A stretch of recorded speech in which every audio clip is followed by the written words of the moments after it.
Hello and welcome to MicroLife. Tonight we're devoting the whole of the programme to a topic that's literally vital to all of us: how computers are moving into the world of medicine and healthcare.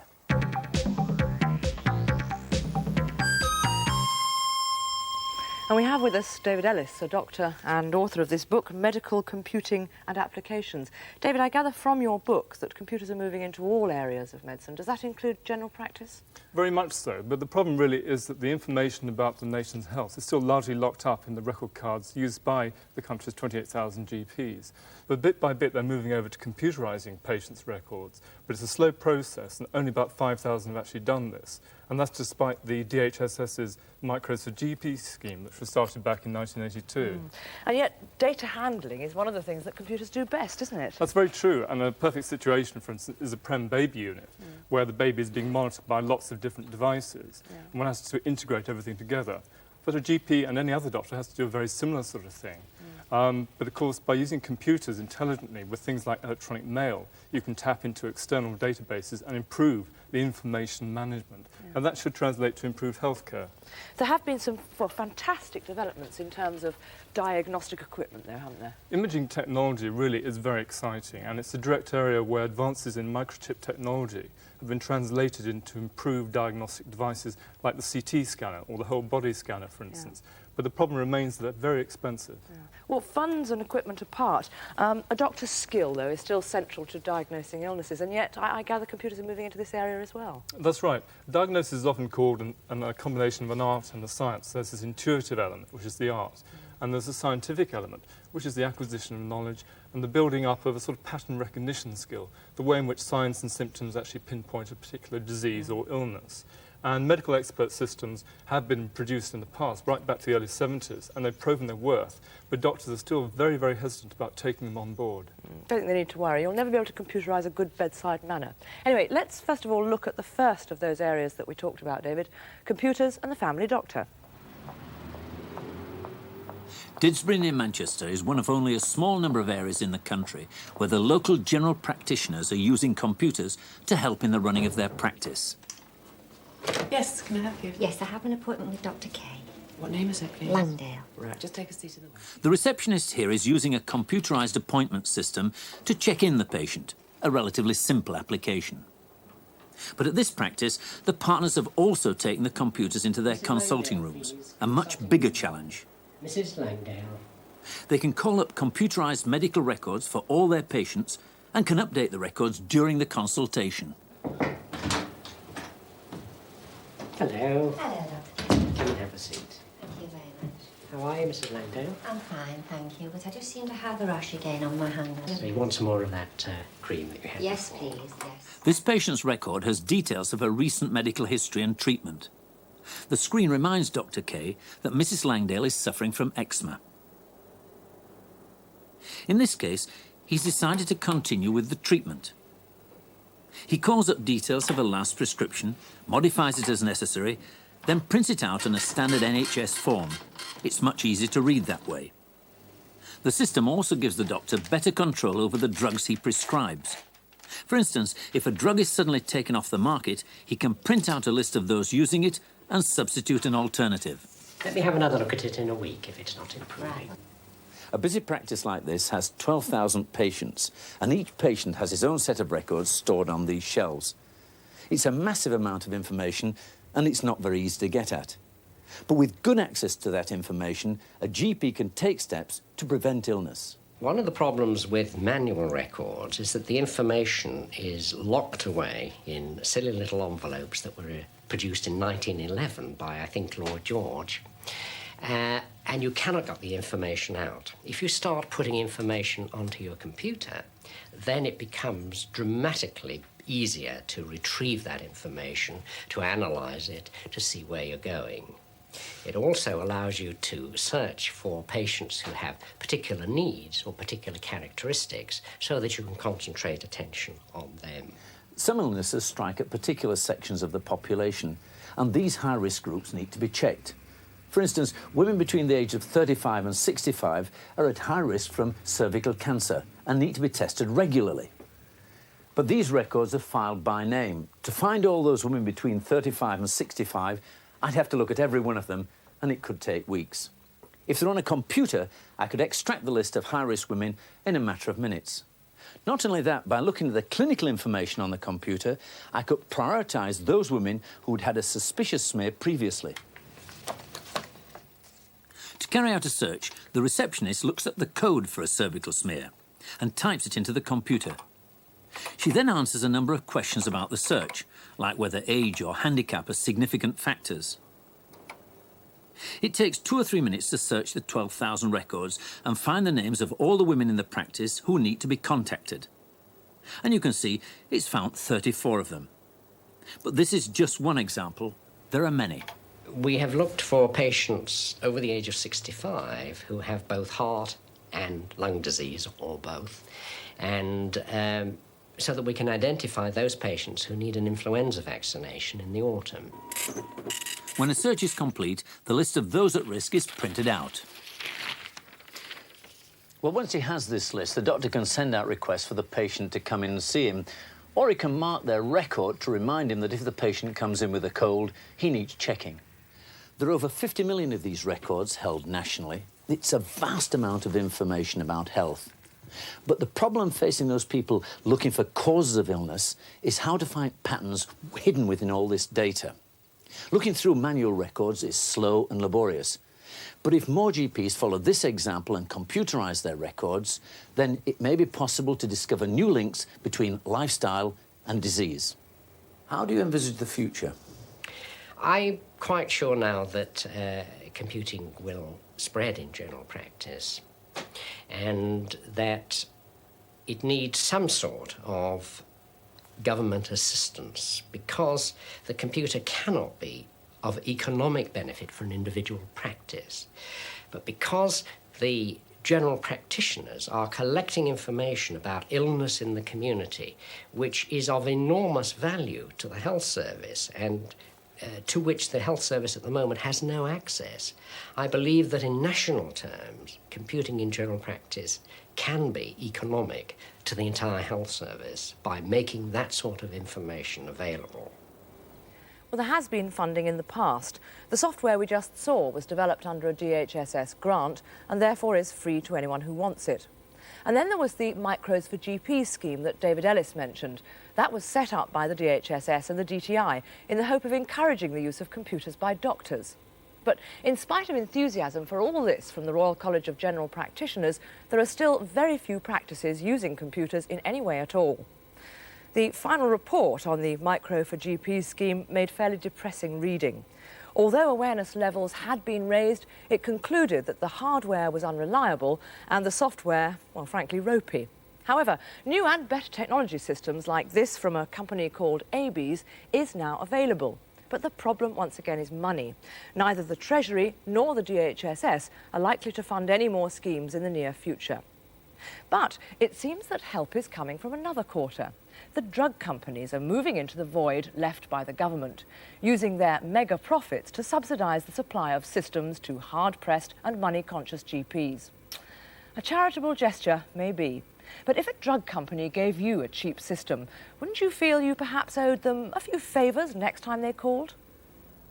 Well, however they get their computers, some practices have systems successfully installed which improve both efficiency and patient care. In addition, the computers could be used to open up new applications, say patient screening. For instance, there could be terminals in waiting rooms programmed to look out for certain groups of illnesses. This one is running a program to advise about the risk of cardiovascular disease. It's been asking me a series of questions about my diet and my lifestyle and so on. And I've got into a section here on psychosocial history. And it says, how highly do you rate the status of your present job? Well, I rate it pretty highly, somewhere above a politician and below a first-class plumber. So I put it in like that. How much do you enjoy this job? And it goes from not much to a lot. Well, I think I enjoy it quite a lot. And in addition to that, it pays rather well. So I guess that's a good job. Well, that information, together with all the rest, has been passed to the doctor's terminal, ready for my appointment. Hello, David. Hello, Mark. Well, you wrote this software using an expert system shell, and from your knowledge, you built up a set of rules. Could you give me an example of some of the rules I've been answering questions to? Yes, certainly. The system was actually developed using an expert system made in this country called Crystal. And what I did is put in lots of rules, which I got from other sources, so in effect I was knowledge engineering.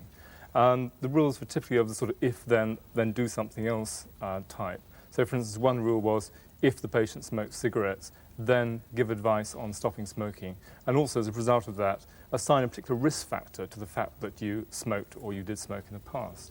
Well, what happens when you run it?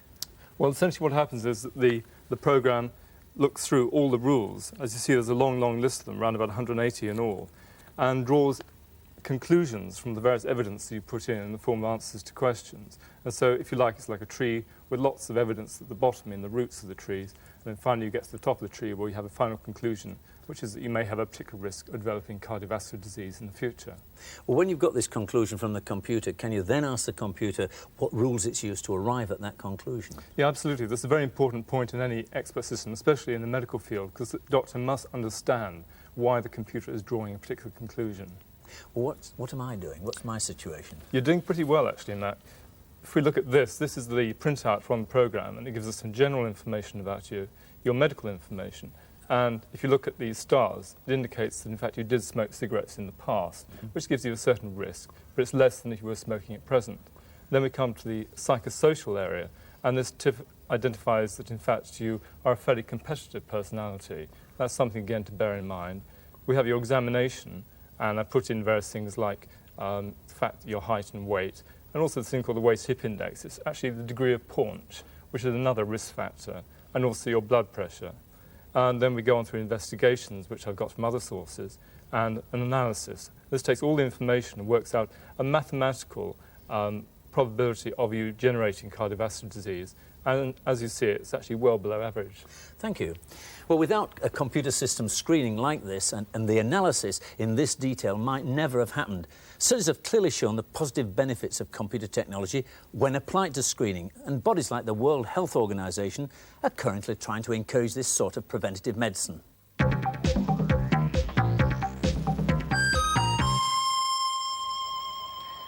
Well, the computer here is monitoring my heart rate, and computers are particularly good at this sort of thing, logging and displaying data. And this particular software has been developed mainly as a teaching aid. I'll just call up the graph screen. Now, what you're seeing here is my heart, my pulse, as it's actually happening, and it's picked up through a sensor which is attached to my earlobe. And then the information is translated into a graph showing how my heart rate is responding to exercise. And you can see that before I started exercising, the heart rate was quite slow, and then it picked up like mad when I was cycling, and then it's dropped away again. And the computer analyses the data, and it takes into account things like the stabilising time of the heart rate after exercise.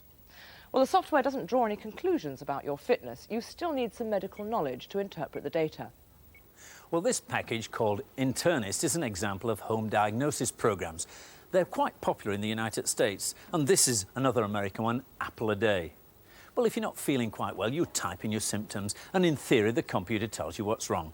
Well, let's see if it works. Well, I've typed in some symptoms here: fatigue, weakness, general pain in the chest, difficulty breathing, rapid respiration, shortage of breath, weakness in the legs, pain leg, cramp like when walking, relieved by rest, and so on.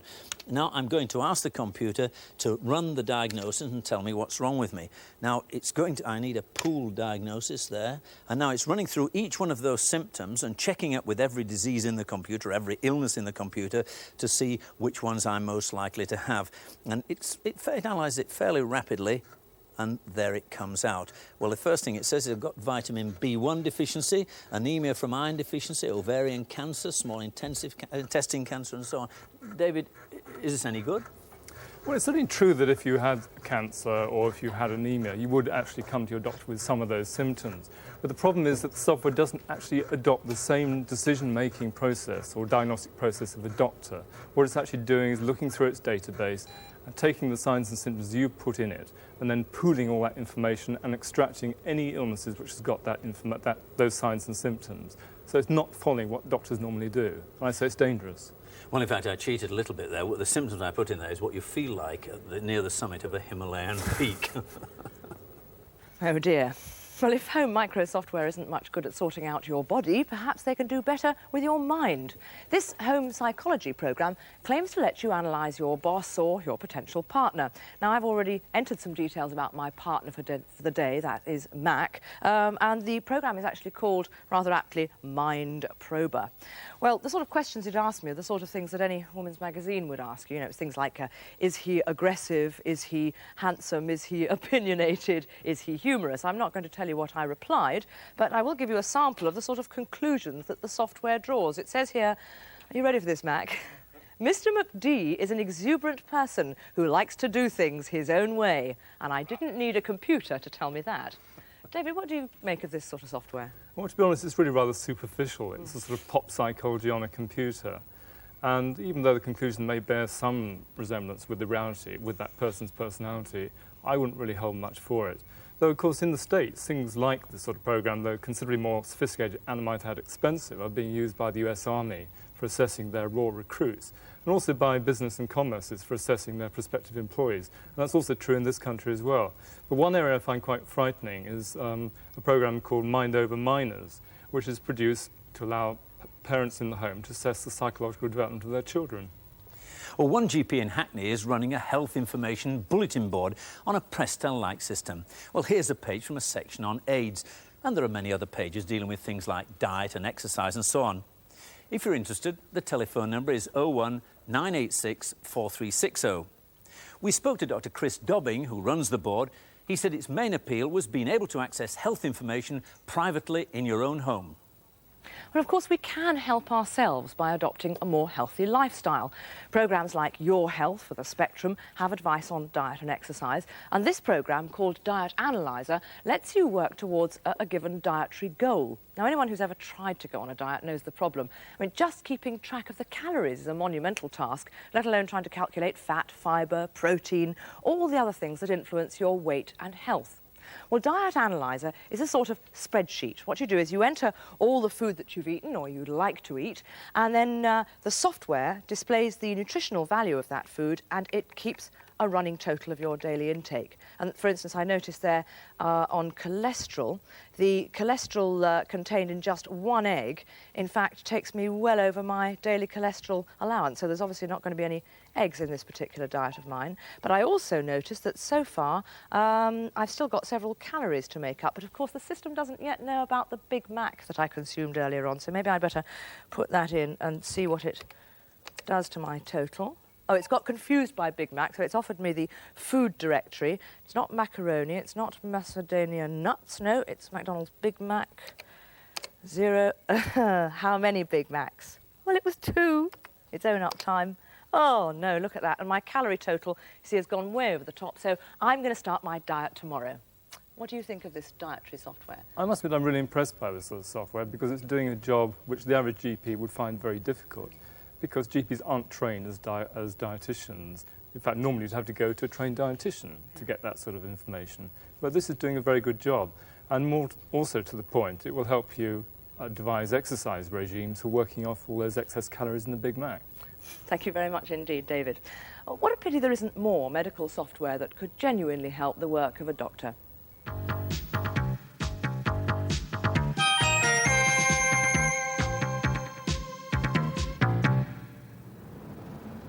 At University College Hospital in London, the new technology is already an everyday part of the working environment.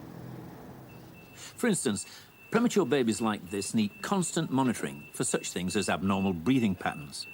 And microelectronic devices are good at just that, freeing the staff for other jobs and making more effective use of their time. But the equipment is relatively simple. It hardly uses any computer power, just the odd beeb or apple tucked away for, say, data recording. That information is combined with more traditional examinations. The problem is that the doctors still only have external symptoms to work with, when what they really want to know is what's going on inside the patient.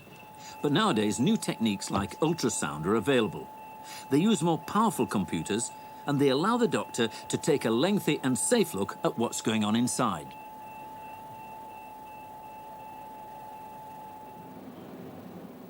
One of the biggest uses of ultrasound today is for scanning of pregnant women.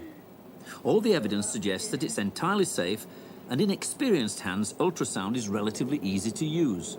But the images aren't that easy to interpret for the untrained eye. If you look carefully, you can see the head and the features on the face, and so can the mother. Right, can you see the face? One eye, and the other eye. See that? Oh, yeah. And the chin. The technique works by sending out beams of high-frequency sound, ultrasound, into the body. The beams are reflected from the structures inside and bounce off in all directions. To get a high-quality image, there are several transmitters and lots of reflected signals. The computer has to analyse all the reflected signals and interpret them as an image on the screen for the doctors. Ultrasound is already an accepted and relatively commonplace technique in most hospitals. But with the cost of machines rising all the time, the medical professionals are having to carry out cold-hearted cost-benefit analysis. Could the money be better spent elsewhere? Is patient care really improved? Those types of questions are even more important in a much newer area of high-tech medicine. Fine, all we're going to do is take some pictures of your head. The first picture we're going to take, I'm going to move you through the scanner. And the table will just go One step higher up the ladder is computerized tomography, or CT for short, a highly developed form of X-ray imaging.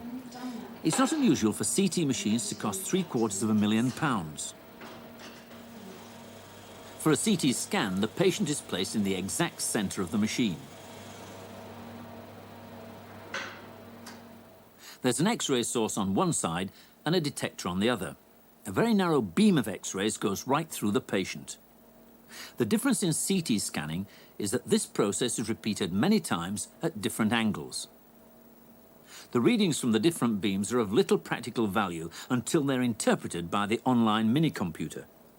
The specially written software combines all the data to make up the final image. OK, Linda, we're going to do a scan now. Just give me Remarkably, the image processing takes only a few seconds. The result is an image of a slice through the patient's body. In this case, a slice through the head, through the brain.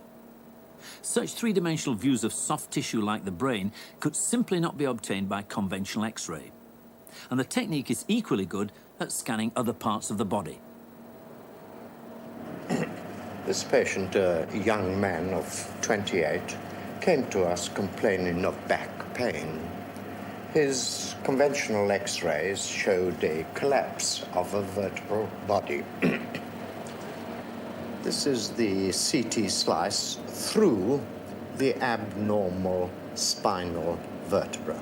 There's the heart, the lungs on each side, and there is the back. The detailed view demonstrates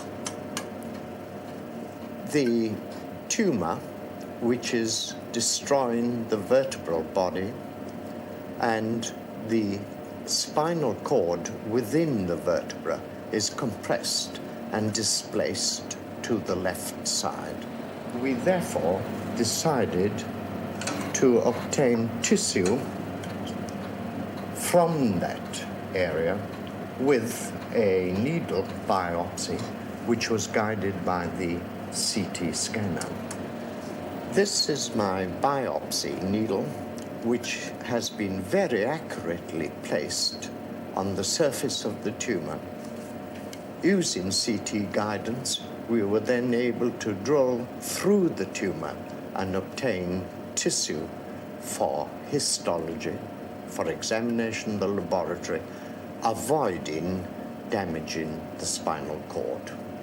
Very fortunately, histological examination of the tumor showed it to be radiosensitive, and hopefully he will get a very good response from irradiation. The CT scanner here has avoided the necessity for an open operation in order to get the tissue for histological examination. But now there are those who would argue that CT itself may soon be eclipsed by the very latest technology, magnetic resonance imaging, or MRI for short, providing pictures in a completely new way. In general terms, what sort of things is MRI used for? Well, if I may just take you to task over the term MRI, which means magnetic resonance imaging, which implies that this enormously powerful diagnostic tool is a very expensive camera. That it is not. It's an instrument which can measure almost any physiological processes and abnormalities in the body. It's an instrument which can take pictures, of course, but the pictures are based on living chemistry rather than shadowgrams, which we're used to with X-rays. MRI is particularly important because it can give information about the body in a non-invasive way. No X-rays, no radioactive drugs, and certainly no exploratory surgery. For an MRI scan, the patient is placed right inside the machine at the centre of a very powerful magnetic field. The technique looks at individual hydrogen atom nuclei in the body, each of which acts like a tiny magnet. In the magnetic field generated by the machine, the tiny magnets all line up. Then a second magnetic field is applied at right angles to the first field. The nuclei turn and line up with the second field. If that second magnet is suddenly turned off, the nuclei move back to their previous positions and they give off a radio frequency signal. For a whole body, there are billions of signals from billions of nuclei. The latest generation of 32-bit mini-computers are needed to work out the number and position of the nuclei and display them as an image on the screen, and all in a few seconds. Even though this technique has been available only for a short time, there are already numerous applications, from heads to whole bodies. And not an X-ray anywhere, just a harmless magnetic field. At the Brompton, they have a special use for this new technique. We're using the machine to study the cardiovascular system. And this is the most important area, really, of contemporary medicine. Half of us are due to die of one disease process, which is blocked arteries to the brain and to the heart, causing coronary and stroke. And a vast amount of diminution of quality of life is caused by arterial disease. Our long-term objective is to use this as a population screening instrument, for which we have a lot more work to do, and to really get at the natural history of this disease which is decimating us, and to monitor the efficacy of treatments. It's clear that computerised systems have a vital role to play in healthcare. But the general picture which emerges is of this important new technology being applied in a piecemeal and haphazard way, when what is really needed is a centralised policy.